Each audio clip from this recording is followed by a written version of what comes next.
Welcome. In last class, we have discussed about real image and virtual image. Now, in today's class, we will discuss about reflection by plane mirror. Reflection of the light by using plane mirror. Now, we consider AB be the plane mirror. On this plane mirror, let PQ be the incident ray of light. PQ is incident ray. When any ray is incidenting on the plane mirror, this mirror will be reflecting. Therefore, QR be the reflected ray. This is incident ray, this is reflected ray. At what point it is incidenting? To that point, we are drawing one perpendicular line. This line is called normal. Is it clear? Normal means at what point the light is incidenting, at that point we are drawing one perpendicular line. This is known as normal.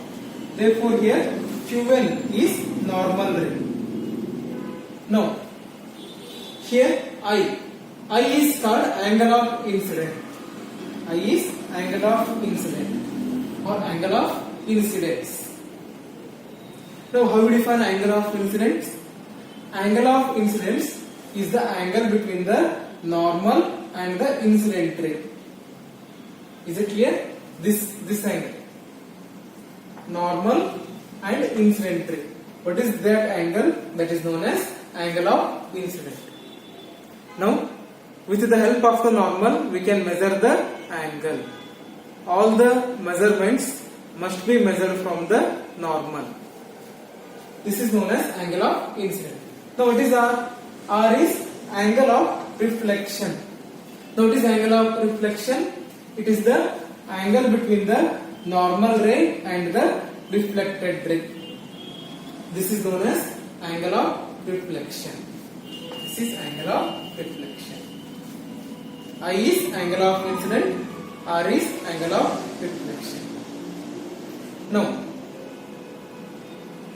when you are doing this particular arrangement or experiment, here we are observing one thing.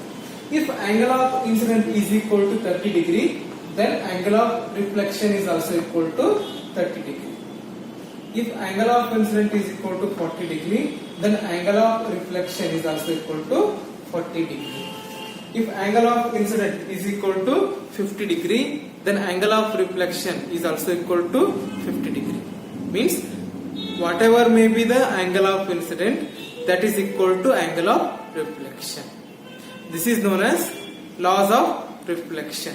Now what is law of reflection?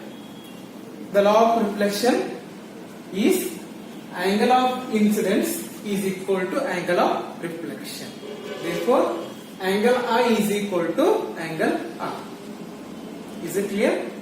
Whatever the angle of incident, that must be angle of reflection. This is about reflection of light by plane mirror. Okay. Now we will discuss about spherical mirror.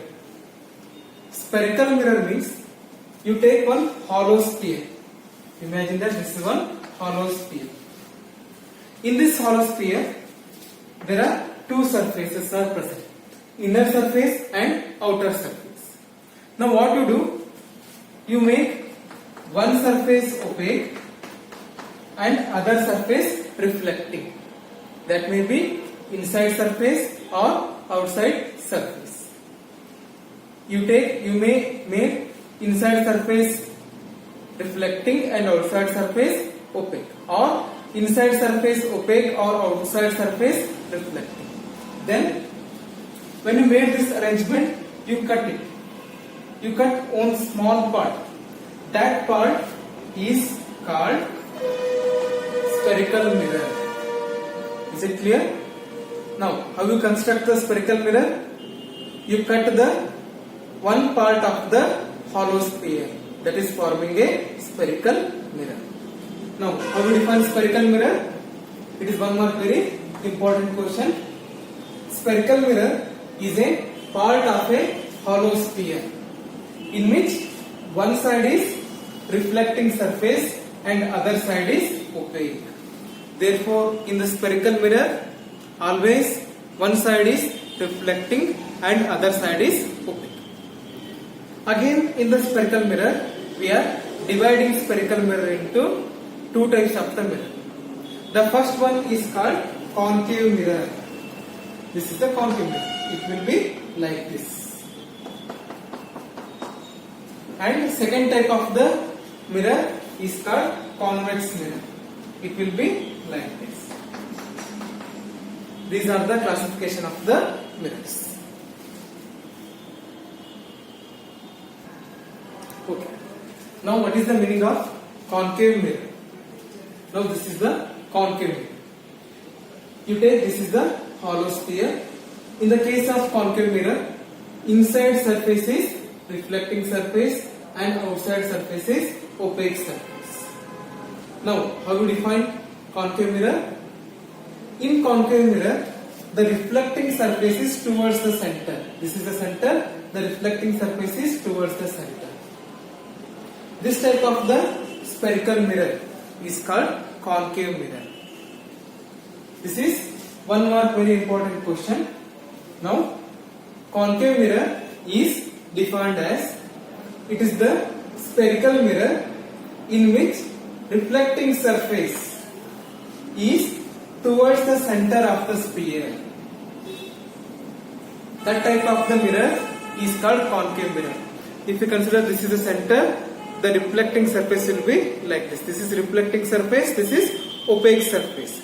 Therefore, reflecting surface is towards the center. That type of the mirror is called concave mirror. Now, the second type of the mirror is called convex mirror. In the convex mirror, this is a convex mirror. Here, inner surface is opaque and outside surface is reflecting surface. Now, if you look at the center, the reflecting surface is away from the center of the sphere.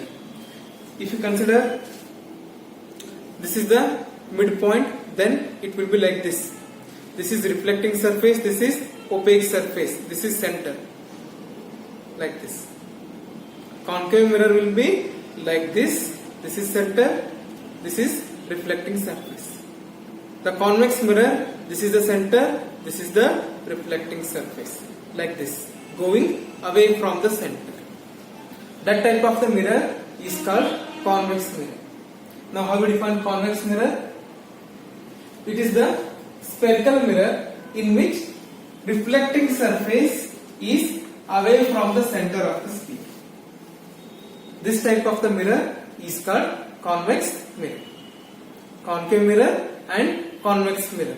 These are the two classifications in the spherical mirror. Okay. Now we will discuss about terms related to spherical mirror. We are using some terminologies to understand the derivations in this chapter. Therefore, these are very important terms used in the spherical mirror. These terms are very important for the exam point of view. They may ask one more very important question. Now, imagine that this is concave mirror. Now, the first one is pole. It is denoted by symbol P. This is the pole. Now, how we define the pole? Pole is nothing but it is the center of the spherical mirror, or it is the midpoint of the spherical mirror. Is called pole. The importance of the pole is all the measurements must be measured from the pole of the spherical mirror. Therefore, it is acting like a origin.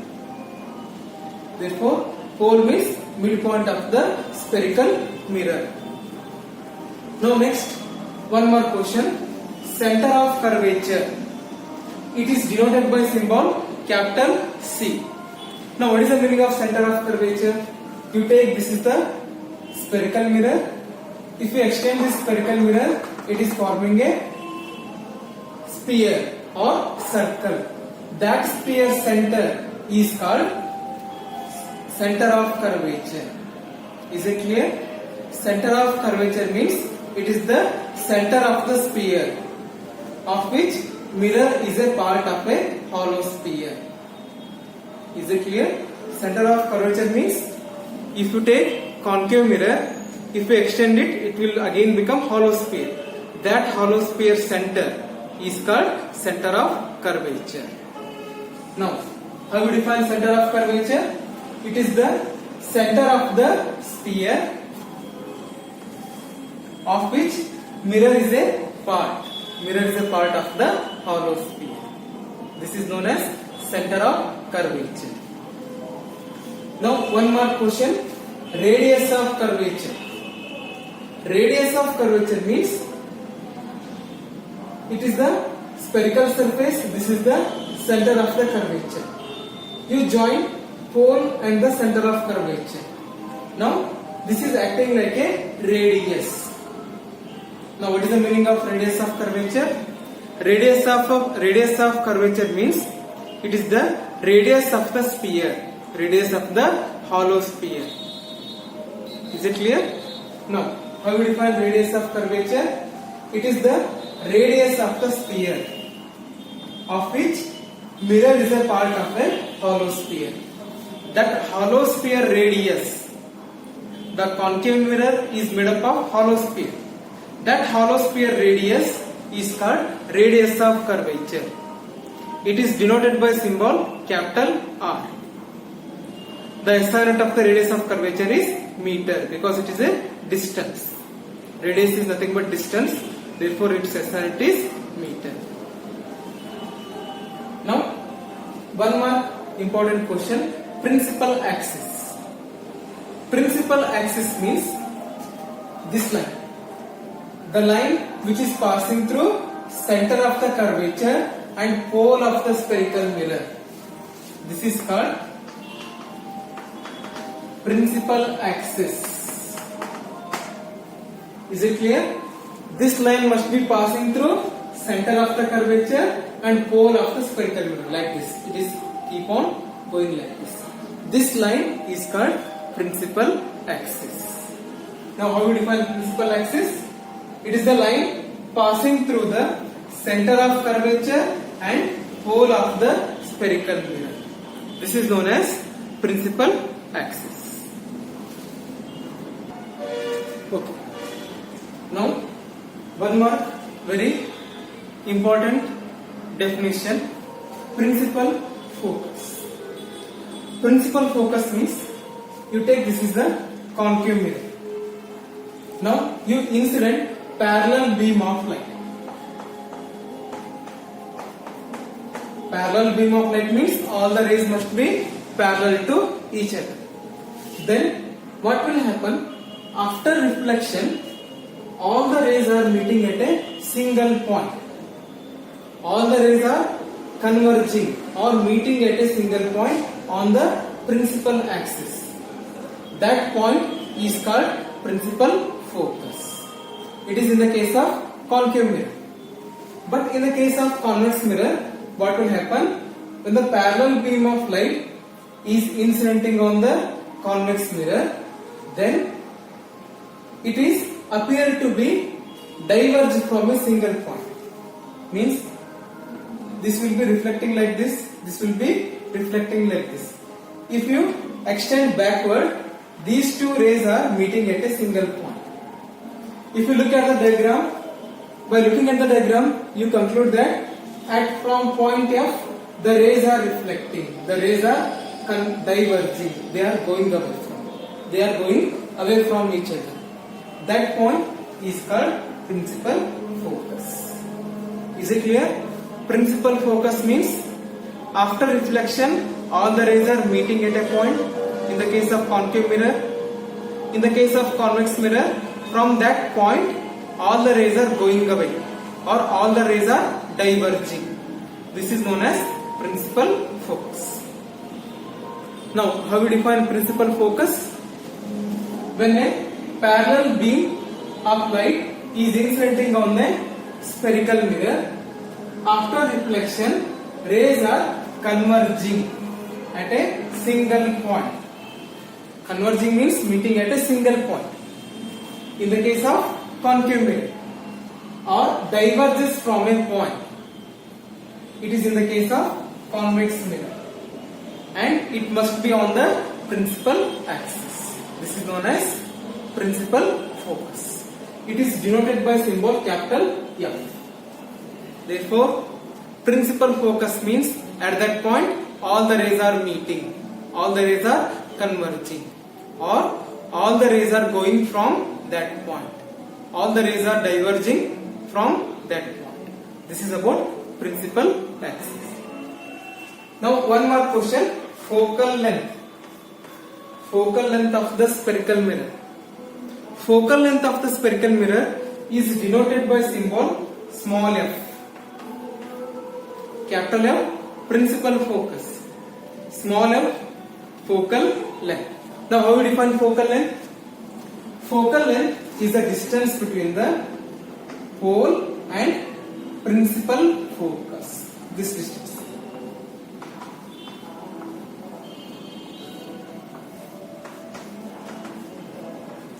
The distance between the principal focus and the pole.